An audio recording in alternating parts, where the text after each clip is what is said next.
your host, Bill Reel.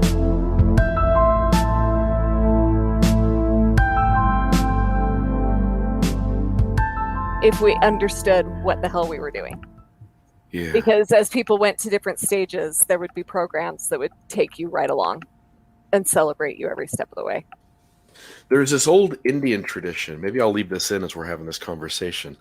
There's this old Indian tradition where the grown-ups dress up and they scare the hell out of the Native American children. I forget which tribe this is. Maybe this might even be like Peru or something, but they scare the hell out of them. And then when they get to be of age, say 12 years old, they beat them one more time. They come in the middle of the night, scare the hell out of them, beat them up, and then take off their mask and show them that they're just the adults in the society. And then that kid then starts to put the mask on and do the same thing to the other young ones, which is kind of traumatizing. But it also is this rite of passage that gives them the chance to become adults and to see behind the curtain. Yeah. I wouldn't recommend us doing it that way, but... Welcome back to another episode of the Almost Awakened podcast. I'm your host, Bill Reel. Grateful for the chance to be with you. I'm joined again by Anthony Miller and Jana Spangler. If the two of you would just say hi and maybe give us just a really brief intro, maybe even shorter than last time, as much as you want to say, I guess, though, because people hopefully have listened to episode 1. If you haven't, everybody, go listen to episode 1 first. That sets up the conversation for this. But Anthony, if you want to go first today, and give us a brief intro. Thank you. This is Anthony Miller, and I'm coming to you from Billings, Montana. And I've known Bill for about 5 years, and Jana in about 2 months, it'll be 5 years. And I met Bill and Jana as part of my developmental process of going through a faith transition. And they become dear friends. And the things that we'll talk about today contributed to helping me navigate the painful part, the suffering part of my faith transition. And so I'm really looking forward to talking about it.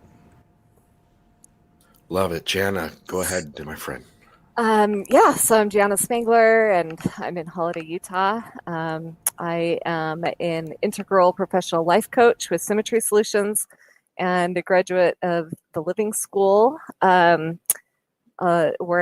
I studied contemplative Christianity, which was one of the things that really helped me to pull me out of my own kind of messy faith crisis, faith journey as well. So I just love this subject, and I'm delighted to be here.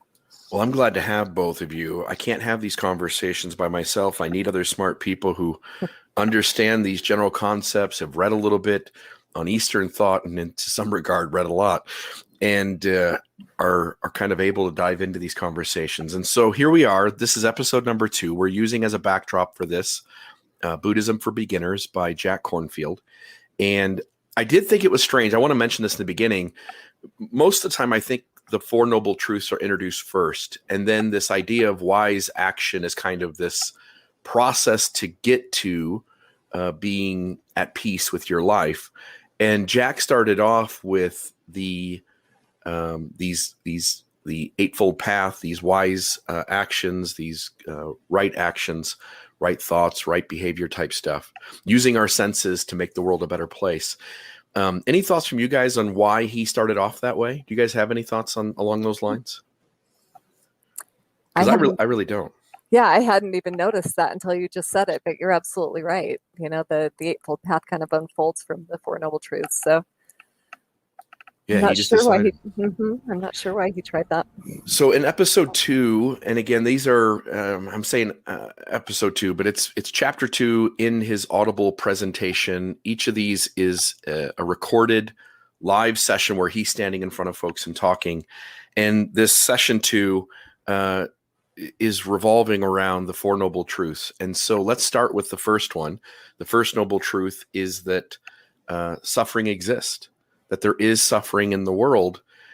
Maybe I want to open up the conversation maybe to just talk about the different kinds of ways that suffering shows up, because it's not just somebody poking you with a knife. It's a million things. Do one of you guys want to maybe run us through some of the ways in which you feel suffering being present in your own life?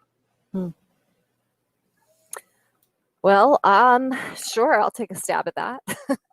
I in my own life, I think that I have suffering, on some level just about every day. And there's suffering almost every day in my relationships, um, in the way that I'm showing up, the way that I want my kids to be doing things in their life, the way that I want to be moving through my day and accomplishing things. And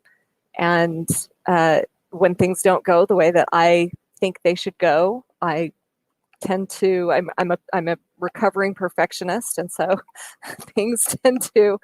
I tend to try to, go back to myself, beat myself up. I'm not good enough. I have that kind of tape running that I'm trying to get rid of.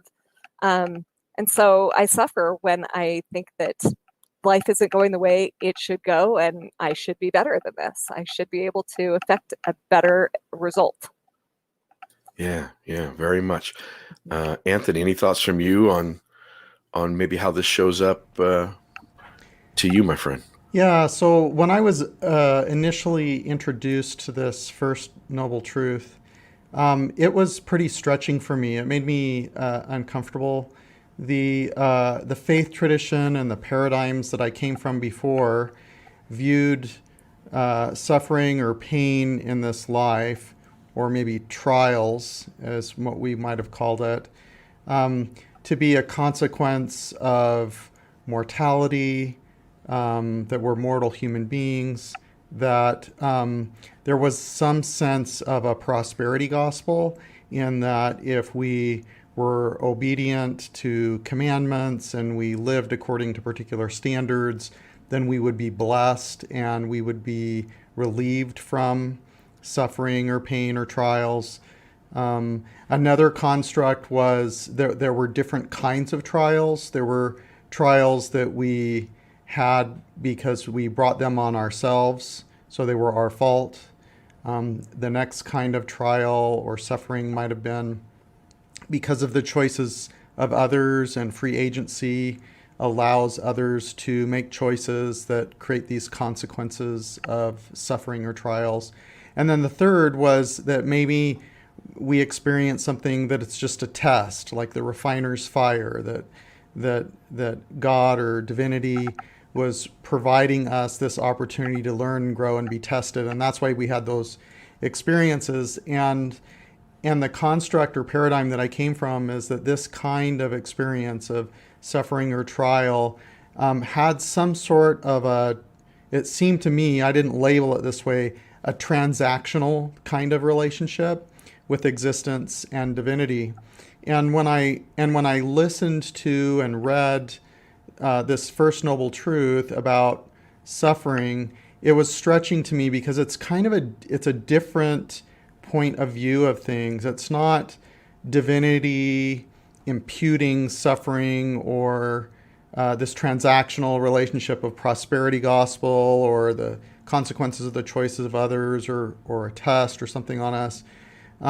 It's much simpler than that, in that suffering in existence is actually part of existence. We get older, our bodies don't work the way they need to. There are things that happen, because of evolution. Things are messy, things happen. And the way this was presented is that my sense is that there was a greater sense of surrender into that suffering is part of human existence, and it's there for us to engage with, and it's just a truth. It's not just something that you can with intention try to bypass or learn from suffering, but it's less of this transactional relationship. So I don't know if I'm explaining that well, but that's the stretching part of this first noble truth that was difficult for me to reconcile when I was first introduced to it. Yeah, when the Buddha is sitting underneath the Bodhi tree, when he watches kind of the world unfolding in front of him and watching people walk by and do their thing, in this story, it seems like Buddha becomes aware that we're doing things to others and it's making them feel pain or discomfort. People are doing things to us and causing us to feel pain or discomfort. We're doing things that are bringing pain and discomfort on ourselves, and the universe or God is interacting in some way that the world just unfolds in front of us, causing us discomfort and pain, even if nobody's intentionally trying to do something to us, or we're intentionally doing it to ourselves. And so this idea that it exists, there is suffering and it exists, leads us into the second noble truth, which is the cause of suffering. And I've seen so many words attached to what this is. The word that Jack Kornfield uses is grasping. And I want to kind of start off here and then kind of give you guys a chance to add in. Whenever the world doesn't happen the way I want it to, whenever I feel discomfort or a disturbance inside me, I immediately, especially my old self, immediately want to manipulate the world, push off that which I don't want, hold on to and cling to with white knuckles, those things I'm enjoying and liking. And as they point out, and as Jack points out in this episode, in this conversation, that even when things are exactly the way you want them, you're in your head sometimes suffering, wondering how long it'll last and whether you get to hang on to it longer than you expect it to be, or will it end shorter than what it's supposed to go. So maybe some friends come over for dinner and you're having the greatest conversation, and suddenly you start worrying, like, oh my goodness, what if one of their kids calls and has that issue that they had last time and they have to leave early. It's, for me, it shows up and often shows up in unhealthy behaviors that I use as mechanisms to try to get the world to stay the way I want it, to bring back the world the way it was when I liked it, or to bring the world in new because I'm not enjoying what's happening right now. And I wanted to get your thoughts on the second noble truth, that the cause of suffering is this idea of grasping. Yeah, this one hits deep for me because I think this is very human, right? Not only do we cling to good experience, we want to get rid of the bad experience. We don't want to feel discomfort. We are not built to want to feel discomfort or to be comfortable feeling discomfort. And so, as Jack Kornfield says, that basically you cannot have any freedom if you stay in that posture. That freedom comes from letting go of all of that, which is so counter to our Western kind of world. We are. It's in our DNA to strive and achieve and do. And you're in power. Don't be a victim. Just keep striving for what you want. And so I notice that when people start thinking in these ways, it's immediately uncomfortable because it feels like giving up.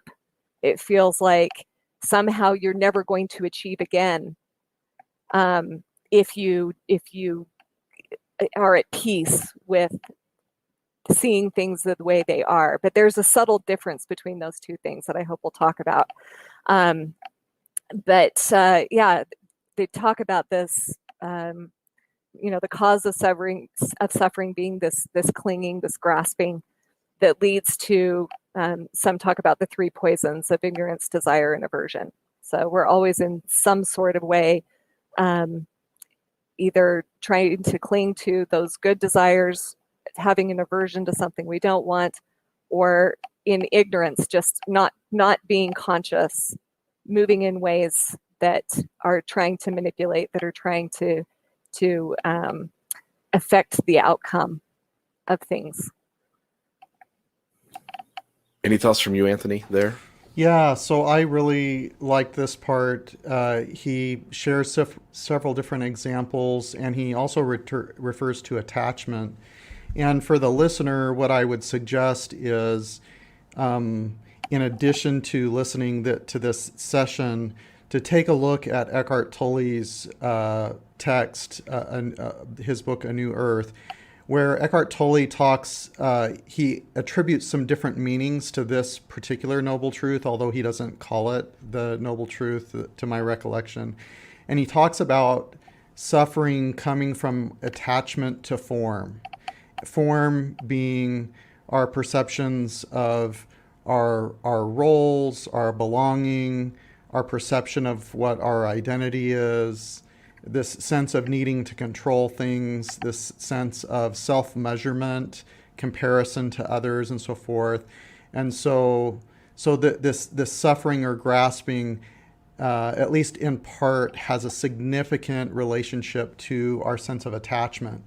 So if I go back to what I shared about the first noble truth, that suffering exists, it's everywhere, there's pain, there's also suffering, that we'll distinguish in a minute with the third noble truth. And then the second noble truth is that the cause of suffering is this attachment to form. I would go back to what I had just shared earlier, is that if my sense of experience in this life has to do with that there are trials and there are consequences and there's this transactional prosperity gospel type of relationship, that I experience suffering in that if I'm measuring myself, if I'm measuring my worth, if I'm measuring my progress based on my experience of suffering, of not getting what I want, of my attachment to form, that I'm losing control and that things aren't turning out the way I think they should. And maybe it's because God isn't blessing me, maybe because God isn't healing me, maybe because, darn it, now he decides he wants to test me or something like that. I'm trying to make sense of all these things. This attachment to form and this, what Jack refers to as grasping, contributes to this experience of suffering. Yeah, I love it. I don't want to go off into the weeds here because I think there's so much overlap. Jana, we were talking before Anthony came on that all of these wisdom teachers seem to be kind of playing in the same sandbox, whether it's Michael Singer and the Untethered Soul, excuse me, Richard Rohr, Wilbur and Spiral Dynamics. Folks that I've listened to on the Joe Rogan podcast, just having conversations about even psychedelic drugs and other kinds of things, like all these places where we're playing around in our consciousness.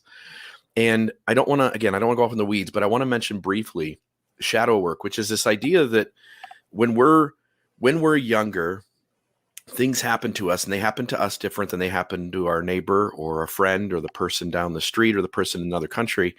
And we form expectations of how the world should work. And now we get older and something happens. My kids are too loud. I grew up in a house of two children. Me and my brother were 4 years apart. So we were so far apart, it was almost like my mom raised two different kids at two different times. And really quiet household, really orderly household. I married my wife. She's one of 8 children. We decide to, by we, I mean her, we decide to have 4 kids, right? And so we have 4 children and they're all close together, 2 years apart, essentially, each of them. And my house is noisy, much more than I had growing up. And so when things got loud, even when they're playing and they're happy and they're having fun, I'd get these disturbances inside me. And the disturbance on the first half of life, you don't even know how to name it. You don't even know what it is. You don't even know that the problem is internal to you. You can only interpret it as the problem is outside of you and you need to resolve the problem. And this disturbance is the suffering that I think we're talking about. And so when this disturbance happens, I then perceive the world as, I don't want the world this way.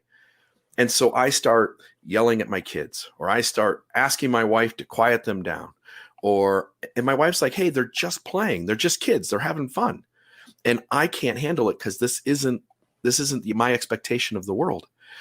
And so it shows up, when I say shadow work, it shows up in a lot of unhealthy mechanisms that we have used because to some degree they work. And to some degree on the first half of life, they're failing us miserably. They're causing us trauma and they're causing other people trauma through our actions. But I would manipulate the world to try to go away because I wasn't liking it. Or I would try to manipulate the world to bring back in what I do like. And that need to resolve that disturbance. And I should say, for people who are recognizing this as we're talking, that disturbance feels so damn strong and serious that in your head, the best option is to act unhealthy because the disturbance needs to go away, and it's the only way you know how to handle it. What is going to be suggested here over the next several episodes is to do something different. And we're at least going to kind of talk about what that is, and then spend, I think, the rest of these presentations talking about how we can get better at sitting with that disturbance and letting it be, and then recognizing that that really is the fastest way for it to go away, and to begin to move authentically through the world in a way that you like yourself as you interact with the world. Thoughts from you guys on that before we move on to the third noble truth? Anything there that comes up for you? Oh, absolutely. I think this is such a key piece. I heard you mention the first half of life. This is such a key piece of moving into second half of life, is doing that internal shadow work and noticing what's going on inside us, rather than most of us go through our lives trying to manipulate the outside world. I see this in myself. I see this in my clients all the time, where we're just really, really wanting to control the external. And we actually imagine that the things that are disturbing us are the external forces. So, if I'm upset with my husband, if I'm upset with someone else in my life, then I just think, if that person would just do X, Y, Z, then all would be well for me. and actually it's giving all of my power away. It's giving my power away to somebody else for the way that they act to make me happy. And it's amazing how automatic that is for most of us. So with, this is where we get that, the phrase, I'm sure everyone has heard, that hurting people hurt people. Because when we are feeling that disturbance, we do tend to act in an outward way to try to fix it. And I just lost my train of thought. Come back to me. Yeah, it will. Anthony? Yeah. Yeah, so Jack talks about unhealthy states that come out of this kind of grasping that we're talking about. He refers to jealousy, anxiety, hatred, addiction, possessiveness, and shamelessness.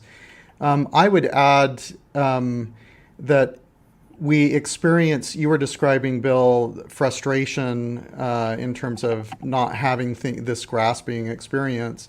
Frustration as well as fear gets manifest typically with anger. So anger being a secondary emotion, often born out of fear, sometimes born out of frustration. And so like Jana is talking about, we experience this suffering, we experience from grasping, this attachment to form, as Eckhart Tolle would say, and then our reaction often gets manifest in unhealthiness, in dysfunction, in anger, and then we cause suffering to other people because we act out with anger born out of frustration and fear. Mm-hmm. Yeah, so I've got it back. So where I wanted to go with that was to talk about our own projections on other people.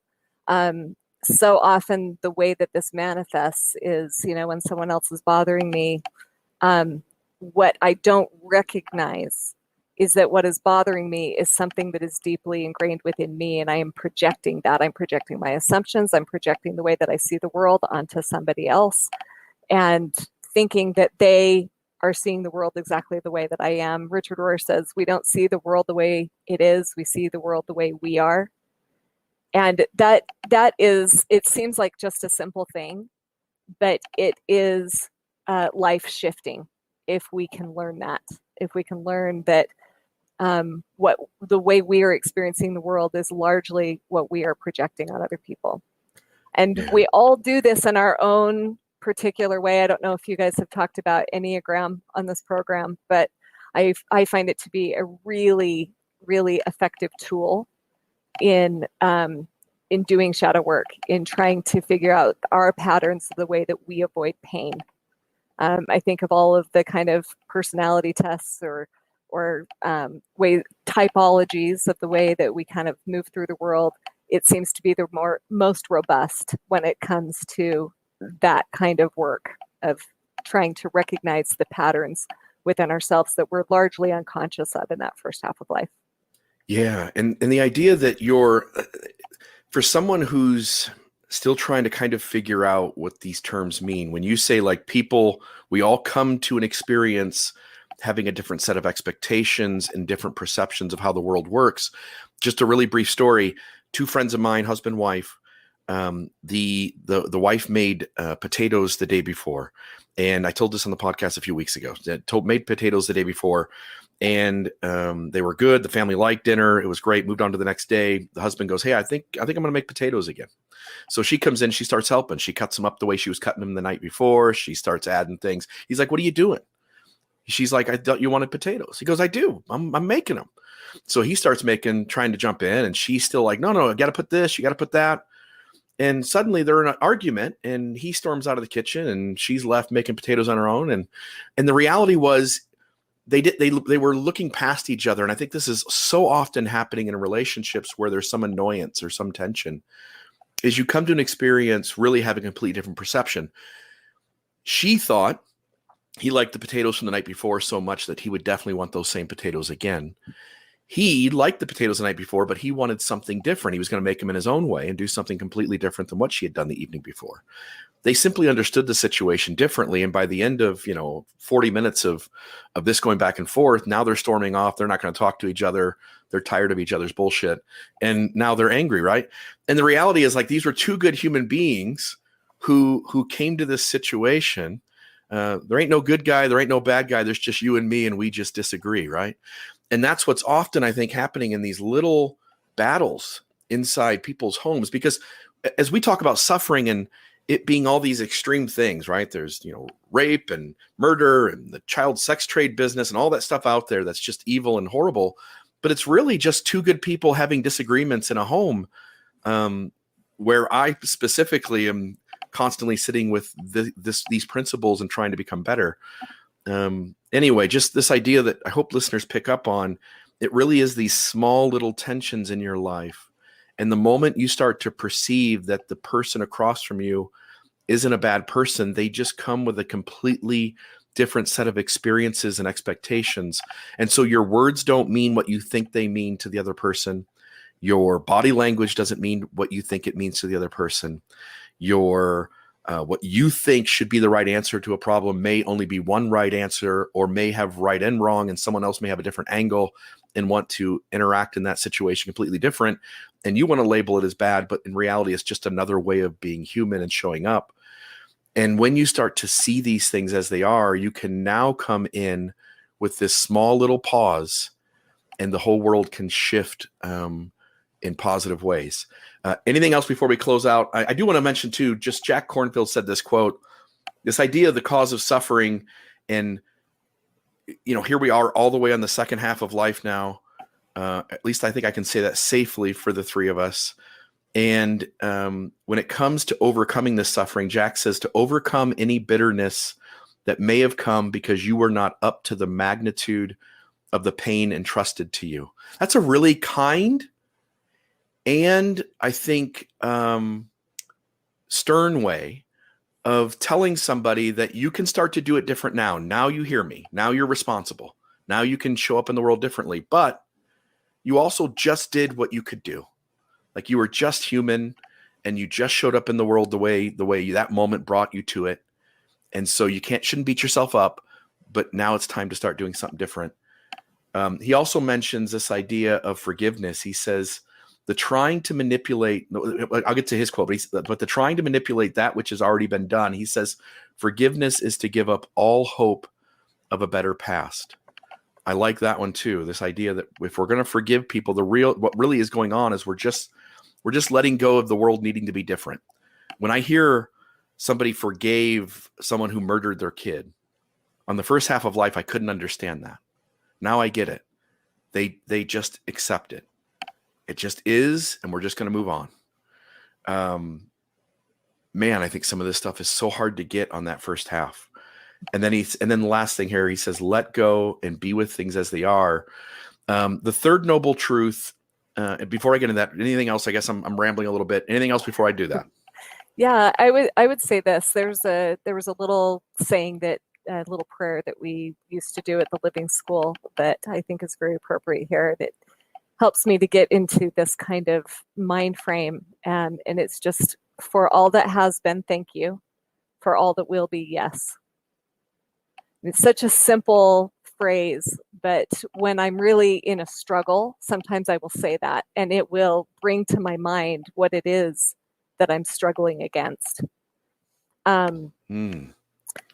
so, and then the other thing I just want to say is that he talks about here, and I think this is an important distinction because, like I said earlier, sometimes this can just feel like I'm just putting myself in victim mode and I'm not acting in my life. If I'm really embracing these principles. And he made the distinction that this is not a lack of commitment. We need to have commitment to our work, to our relationships, to our vision in life, to our spiritual practice, to the things that are important to us. So this is not a principle of non-action. This or isn't go lay on your non-commitment. couch, right? This isn't go lay on your couch and do nothing and just throw your hands up in the air. Yes. Yeah. But it's one of the big paradoxes of life that I think we all struggle with on some level is how do we get into deep acceptance of what is, acceptance of our lives, seeing the world the way it is, and still hold on to moving toward the unmet desires of our heart or the things we want to accomplish in life. It feels paradoxical at times. And so that's why this is so hard to do. We most of us think in these dualistic ways and we think it's one or the other, but the trick is embodying both of those stances at the same time. Yeah. Mm. Anything left on this one for you, Anthony? No, love it. Let's get into the third one because Okay. that's an exciting one. So why don't you start us off? The third one, suffering ends when we let go of our attachment, our grasping, our manipulation of the world. Anthony, tell us more about how we're gonna put this all into practice, and we're just gonna now no longer suffer. So Jack distinguishes between the differences of pain and suffering. So in the second noble truth, suffering has to do with grasping or attachment to form, those kinds of things. Eckhart Tolle would say ego, individual and collective ego. The way out of suffering is understanding that pain and suffering is different, and while we still live with intentionality, while we still are thoughtful in our responses to things, we aren't driven by reactions to things, and we experience life with a sense of curiosity and surrender. So there are several different resources to help people. There's a fantastic program on Insight by David Gandelman called Letting Go of Attachment. That is kind of a meditation app that goes through and talks about disattachment. Eckhart Tolle spends quite a bit of time helping and teaching people to understand that our being is the being that recognizes the voice in our head, but we aren't our voice in our head. So our voice in our head, that continuously streaming voice that's grasping and with attachment to form and ego and so forth, that is what brings us to suffering and grasping. What this third noble truth would say is, with a sense of curiosity, we recognize that we're experiencing pain.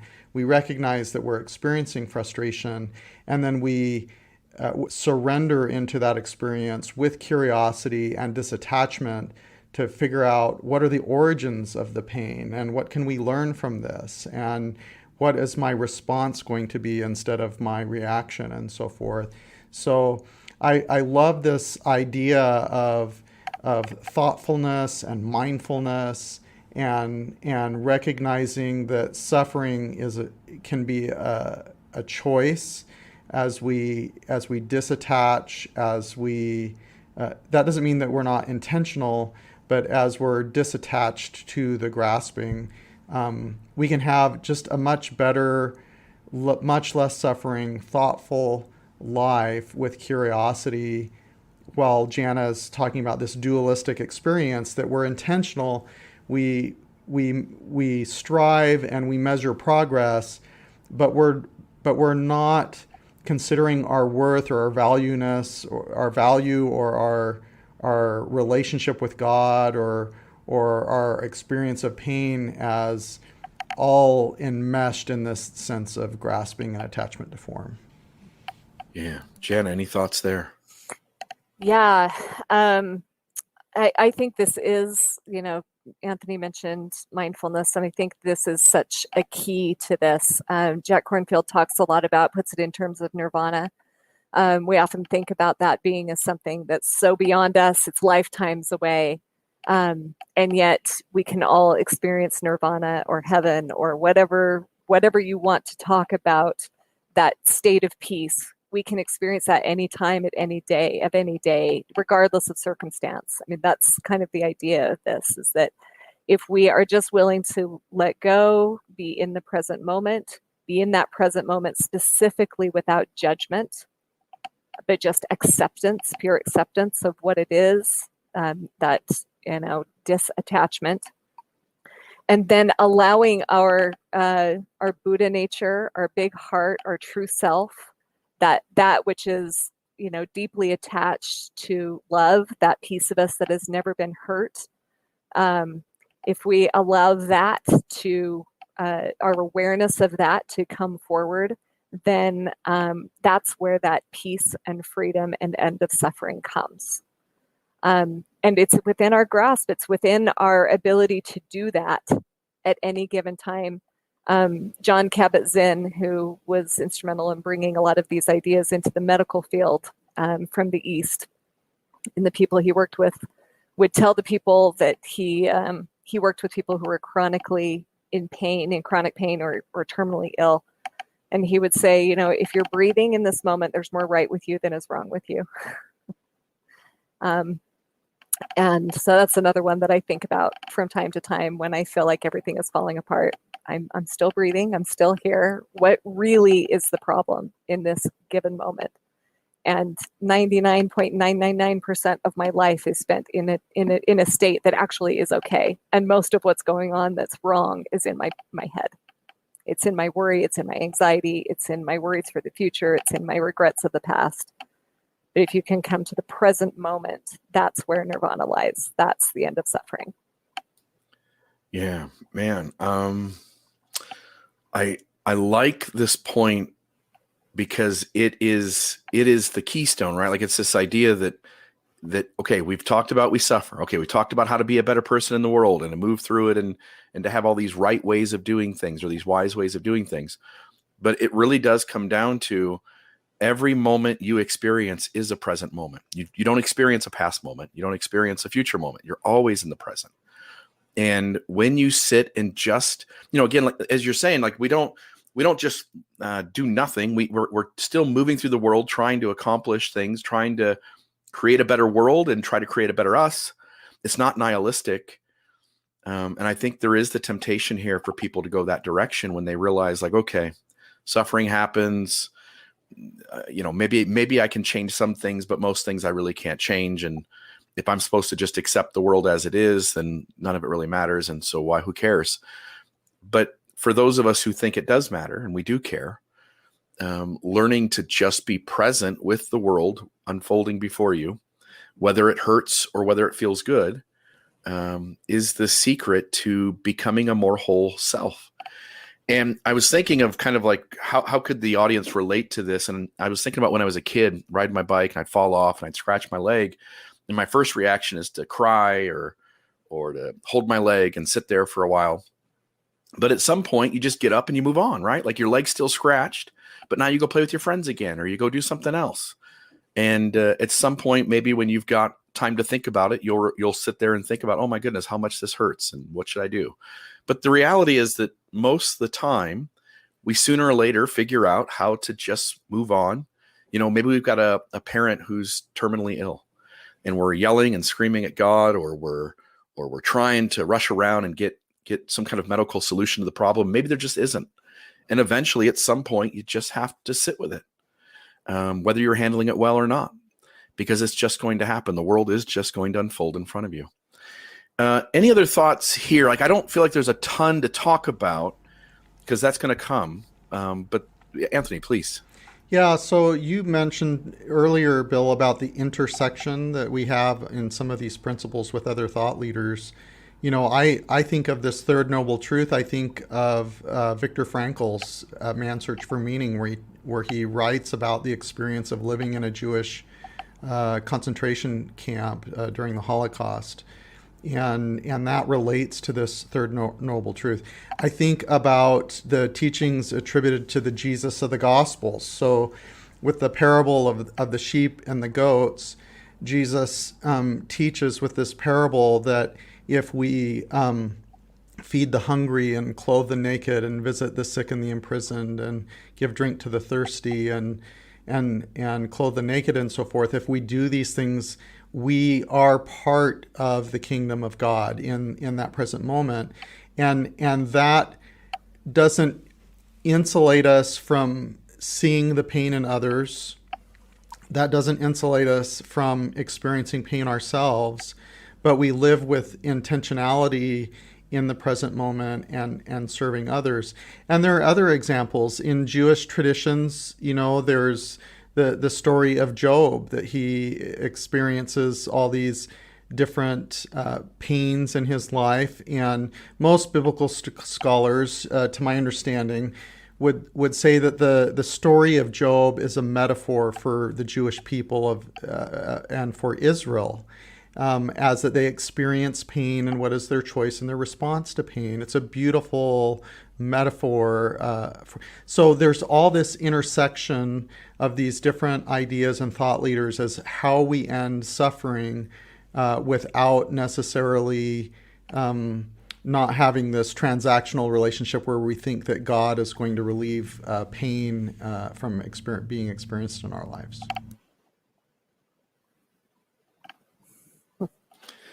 Yeah, no. And I'm sorry for those who aren't watching. I was just the three of us are seeing this video, but the audio come out. My wife just came in to give me a kiss goodbye. So I did miss some of what you were saying, Anthony, but I 100% agree with what I did catch. Yeah. So as we're going to get into the next set of presentations, we'll kind of dive into how we learn to sit with all this stuff. And so the fourth noble truth, to kind of close out what we're hitting on, it is this eightfold path that he talked about in episode 1. It is this eightfold path that is it is the gate, and again, it's the path itself that leads to kind of us being able to be at peace with ourselves. Like, as I'm almost always still getting this wrong.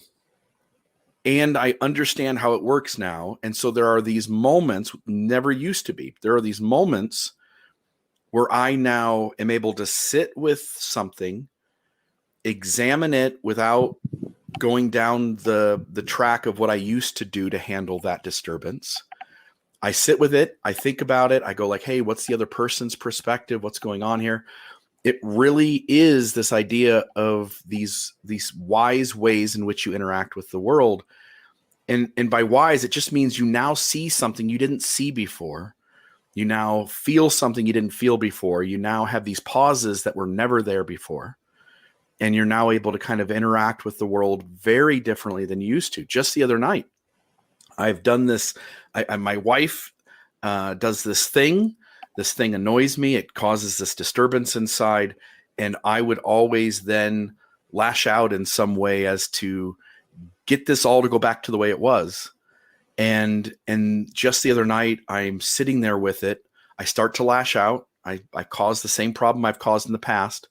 But then usually I just move on with my life until it comes up again, and then I do it again. This time, for several hours, I just sat in this meditation of what does she feel like when I'm doing this to her? Like, I have my own disturbance and I'm trying to resolve it, but by resolving it, I'm causing this huge disturbance in her. And so I just sat for hours with, what does that feel like on her end? Oh, I bet it feels like this, and it's not good. And suddenly now I have this awareness that will now allow me, the next time this comes up, to handle the situation very differently. Maybe talk for a moment, because we're obviously going to get into what Jack thinks, and we'll share lots of our thoughts, and hopefully some of those are insightful.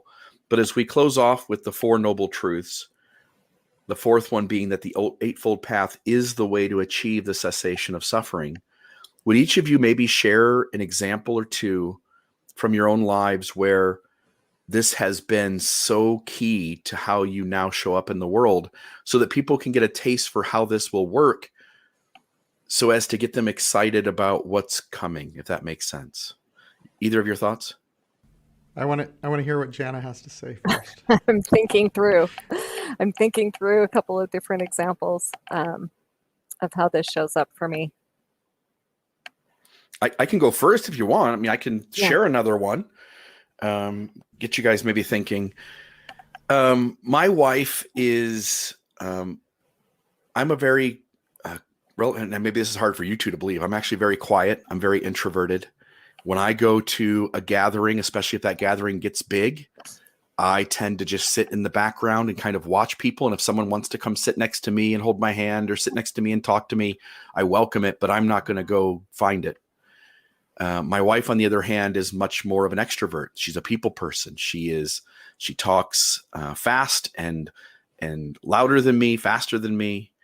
And she's a little more chaotic from my point of view. I don't mean it in like she's unhealthy and she's doing something wrong. It's just she shows up human differently, and her showing up human sometimes feels chaotic to me, and it bothers me sometimes.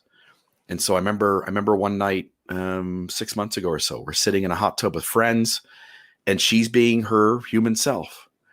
And normally, where I would have been poked and would have been like, "Hey, baby, we're being too loud," or, those kinds of things that are a shitty way in which we interact with our partners. Instead, I just sat there and I did this whole like eightfold thing. Like I understood what was the wise way in which to enter the world here. I understood that the disturbance is internal to me. I understood that my ego was something separate than me. So I kind of perceive my ego as like this little ball of energy that sits off to the side, and I can hear his advice. I can hear what he's telling me, but in these situations, he doesn't get to be part of this. He gets to stay over here. And I just sat in the hot tub and smiled ear to ear, because I was so proud of myself for just like, wow, I got this. I did it once here. Like, I'm always failing at it. Here's this moment. I'm getting it. And I just left her be. I let her be her. I let her show up in the world the way she wanted to show up in the world. And I didn't have any need in that moment to actually act out and manipulate her into doing something different. And these kinds of things are now happening weekly, whereas they never happened. Does that bring up anything for you guys? So I keep grasping, trying to find a good single example of this, but it's eluding me at the moment. But thinking about just in general how this has shown up for me, one major way it has shown up for me is in the way that I parent. I mean, when I was a parent, my kids are teenagers now. When they were young, I mean, I was so attached to how these kids were going to be because I was very attached to the way I was going to be. And I was that parent that was going to do it all right. And my kids were going to just be amazing. And they were never going to be having the tantrums in public. And they were never going to be, going against what I wanted, because I was going to do it all right. And I had it all figured out. And, amazingly, life doesn't work that way. Kids obviously have their ways of showing up in ways that we don't love all the time. But I really thought a lot of that was under my control. What I've noticed as I've started to learn these principles is when my kids are pushing back, when my kids are exerting themselves in ways that actually are very developmentally appropriate. Like, I'm really glad you don't want the kid that doesn't do this. Like, I'm very glad that my kids have this will within them.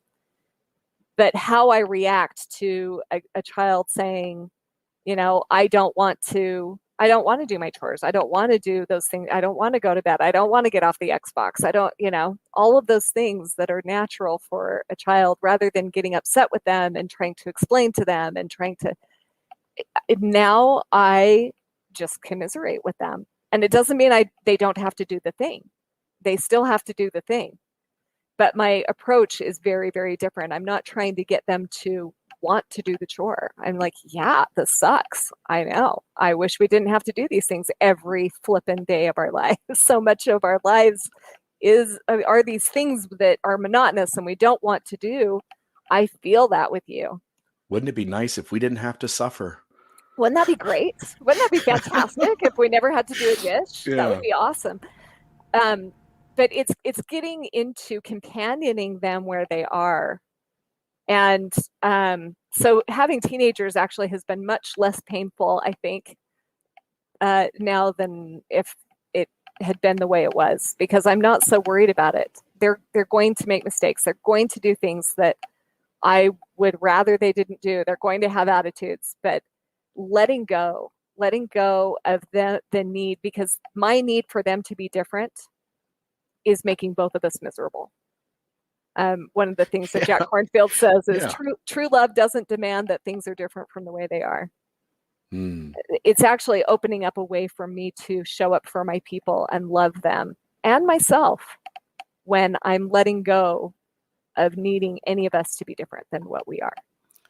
Do you hear that, listeners? Your need for things to be different is causing you and everyone else pain and suffering. And it doesn't need to be, right? Like it doesn't mean we stop doing something. We just don't act out of a need for the world to be different. We act trying to make a better world, but not requiring anything to happen in this moment other than what is. And that really is the shift in thinking that will make a huge difference. Anthony, any thoughts from you? Yeah, so first I want to read something that Jack wrote about this, and then I have two examples to share. So in referring to the fourth noble truth, he writes in the book The Wise Heart, this path is called the middle way. The middle way invites us to find peace wherever we are, here and now. By neither grasping nor resisting life, we can find wakefulness and freedom in the midst of our joys and sorrows. Following the middle path, we establish integrity, we learn to quiet the mind, and we learn to see wisdom. So I thought that was helpful the way he parsed it there. So the first example is related to my experience of a faith transition from a very high demand fundamentalist faith, black and white binary construct to where I am now. My wife is still a nuanced, active, believing member of the faith tradition that I once was. And a tremendous amount of my sense of difficulty or suffering as I've worked to transition towards this middle way of the following the fourth noble truth has been pain that results from this differentiation of beliefs and a sense of perception of what values are and what it means to sustain things and things like that. And so the middle way, or the application of this fourth noble truth, would be if my wife is participating in something or holds a particular view or value in something that causes a significant sense of pain or suffering for me, the middle way response would be first to get really curious about where is this emotion coming from? What is this attachment to form? What is this grasping that is causing this sense of suffering or pain in my life? And to get curious about what is the origin of that? Why is this causing me so much disturbance? As well as getting curious as to why is she making the choices that she's making, and how does that feed her? And what can I do to support her in things that feed her and help her grow and thrive, even if those things would result in a sense of suffering or grasping or attachment to form with me. And so this first example is the Eightfold Path and this practice of the middle way can help us to have a sense of intentionality and curiosity and actual freedom from suffering as we increase our capacity to live with differentiation of beliefs and values and so forth. So I think a lot of the listeners might be able to consider what are the kinds of things in terms of personal relationships that trigger a lot of sense of suffering in their lives, and it might be related into very significant differentiations of political belief or philosophical belief or sense of values or religious belief and so forth. And the Eightfold Path, the reason this is so helpful for people in second half of life using Richard Rohr or in stage 4 and 5 faith, in terms of the stages of faith, or however you want to call it, is these are practices that give us freedom from the sense of suffering, because with curiosity we can try to figure out where the sense of grief or suffering or pain is coming from, and sit with it and establish more integrity and learn to quiet our mind and see wisdom in things. So that's the first experience. The second experience in terms of this Fourth Noble Truth or Eightfold Path relates to kind of an acceptance behavior therapy model. I'm a financial advisor, and I've been a financial advisor for about 30 years now. And so I've had clients through the dot-com bubble burst and the recession that happened after that 20 years ago, after September 11th. I've had clients live through all sorts of different huge swings in the markets, including the financial crisis that happened a little bit more than 10 years ago. And one of the strategies that we developed early on was with intentionality to be able to answer the questions that keep us up at night so we don't have to worry about them anymore. And so, for example, during the financial crisis, people would get all worried about what happens if the dollar loses all its value and we have anarchy or hyperinflation or whatever, stuff like that. So the discussion that we would have is, let's say that happens. What are you going to do about it? And so we would answer the question. Maybe they would try to find a place up in the mountains so they could cut down trees so they had firewood so they could hunt for food, and maybe there was a water source.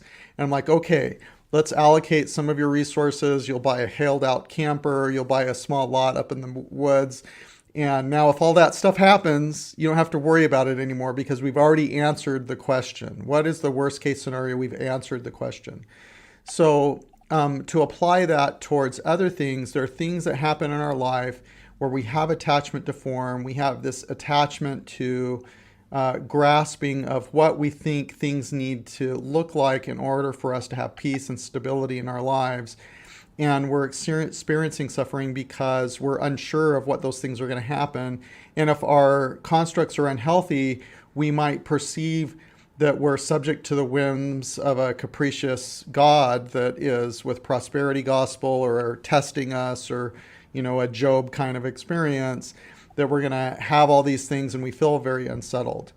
So one application of this Fourth Noble Truth is to answer the question, what would we do if we have a child that is faced with very difficult situations and might make some choices that we feel that would be very painful if they make that choice?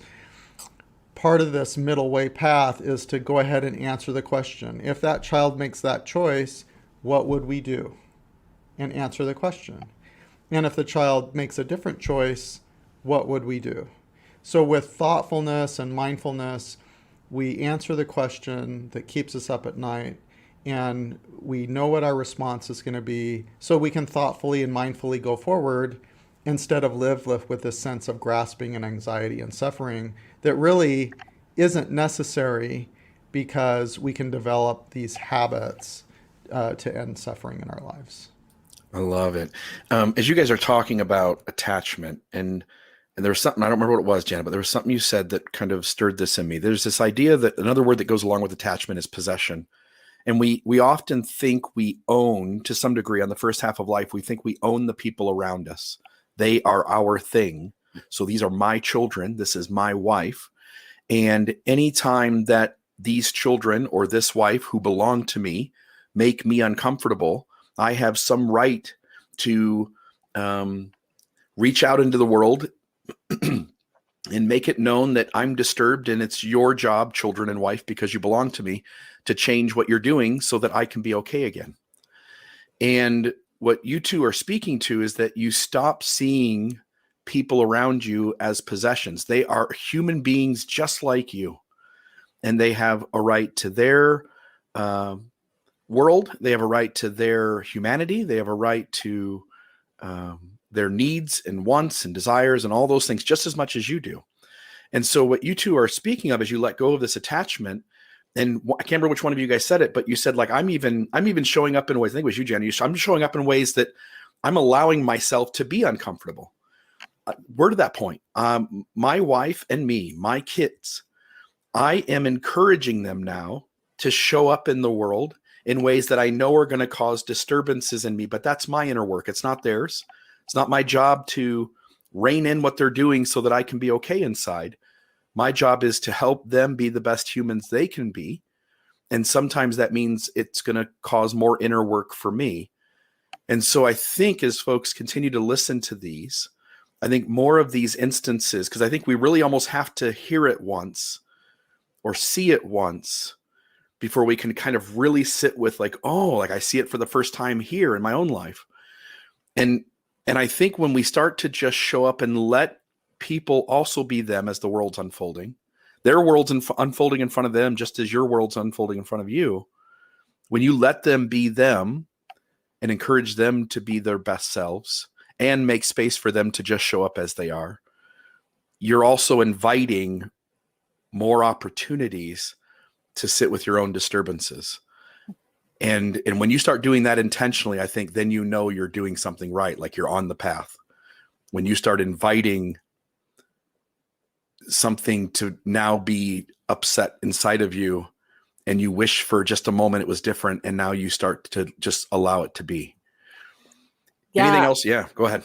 Yeah, I think about that. I love that, Bill. And I think it also extends beyond just our small circle to the rest of the world of creation. I mean, this is the hope, right? And how often do I treat other people, especially the people I don't know, the person on the freeway that's doing something I don't like, I'm treating them like they're objects. Like they're not even human to me so much of the time. And I have an I-it relationship with them rather than an I-thou relationship. And when we can get into more of an I-thou relationship with the world, it completely changes how we interact with it. And so that's another trick that I use throughout my days when I find myself disturbed. Very often I can think to myself, who am I treating as an object right now? What circumstance am I trying to fight against? And how can I get into an I-thou relationship with the world around me? Yeah. And you guys hit it too. Like, the pain's going to continue. Jack, I think Matthew, you brought this up, that Jack said that, pain will come and go, but your suffering will end, right? When you take this approach in any present moment. And so pain isn't going to go away. Bad things are still going to happen. Things are still going to hurt. But you don't have to be attached to that, and you can just let it be. So I think both of you for having these conversations, because I think these are life-changing when people start to really get the concept that's being spoken of and the ways in which we can begin to kind of end that suffering and just be present in any given moment. Any other thoughts here before we close out the episode? Appreciate both of you. Anything here that needs to be said before I let both of you guys go? No? Awesome. Then look forward to next week. Hopefully Brittany can join us again for episode 3, and we'll get into that then. Thanks so much, guys, for the conversation this morning. This is big stuff for me. Thank you very much. Thank you. Have a great day. You too.